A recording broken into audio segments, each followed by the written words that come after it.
2 महीने तक चले ड्रामे के बाद फिनटेक कंपनी भारत पे के को-फाउंडर अशनीर ग्रोवर ने आखिरकार कंपनी और बोर्ड से इस्तीफा दे दिया। शार्क टैंक के सबसे चर्चित शार्क माने जाने वाले अशनीर ग्रोवर ने कंपनी के बोर्ड को भेजे ईमेल में कहा कि उन्हें और उनके परिवार को बदनाम किया गया और उनके साथ अच्छा व्यवहार नहीं किया गया। दरअसल इस साल की शुरुआत में आए अशनीर का एक ऑडियो क्लिप वायरल हुआ था, जिसमें दावा किया गया था कि ग्रोवर कोटक महिंद्रा बैंक के कर्मचारी के साथ अपमानजनक भाषा का इस्तेमाल अशनीर ग्रोवर ने किया। इस मामले ने इतना तूल पकड़ा कि ग्रोवर की छुट्टी हो गई। अशनीर की भारत पे से छुट्टी होने के बाद उन्होंने कंपनी मेल में लिखा, मैं आज भारी मन से लिख रहा हूँ कि जो कंपनी मैंने बनाई उसे अलविदा कहने के लिए मजबूर किया गया। आज मैं गर्व से कह रहा हूँ कि ये कंपनी फिनटेक की दुनिया की लीडर बन गई है। इससे पहले भारत पे ने अशनीर ग्रोवर की पत्नी माधुरी जैन ग्रोवर को वित्तीय अनियमितताओं के आरोप में बर्खास्त कर दिया था। माधुरी पर पर्सनल ब्यूटी ट्रीटमेंट, इलेक्ट्रॉनिक उत्पादों की खरीद और अमेरिका और दुबई की पारिवारिक यात्रा के लिए कंपनी के कोष का इस्तेमाल करने का आरोप है। इसके अलावा कथित तौर पर माधुरी ने अपनी निजी स्टाफ को भुगतान भी कंपनी के खातों से किया और परिचित लोगों से फर्जी रसीदें बनवा कर दी। ये मामला जनवरी 2022 से चल रहा है। आखिरकार अशनीर ग्रोवर ने फिनटेक स्टार्टअप भारत पे से इस हफ्ते ही इस्तीफा दे दिया। इस्तीफा देते हुए उन्होंने बोर्ड को संबोधित करते हुए लंबा लेटर लिखा। लेटर में ग्रोवर ने कई इमोशनल बातों का जिक्र किया।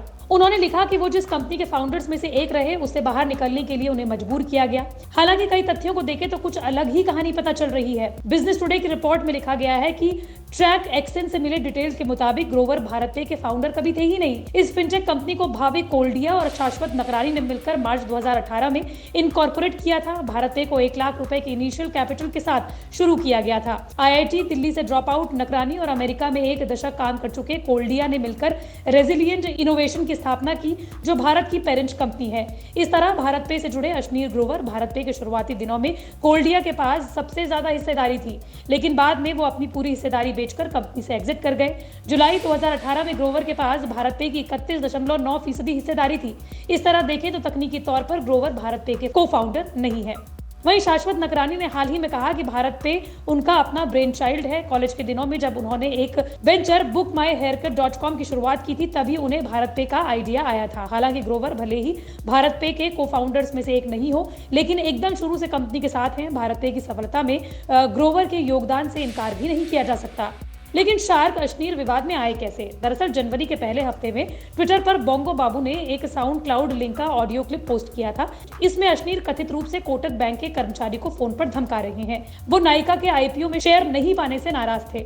हालांकि अशनीर ने इस ऑडियो क्लिप को फर्जी बताया था और उन्होंने लिखा था कि मित्रों शांत हो जाओ, ये $2,40,000 के बिटकॉइन उगाने की कोशिश कर रहे कुछ घोटालेबाजों का एक फर्जी ऑडियो है और मैंने झुकने से मना कर दिया है।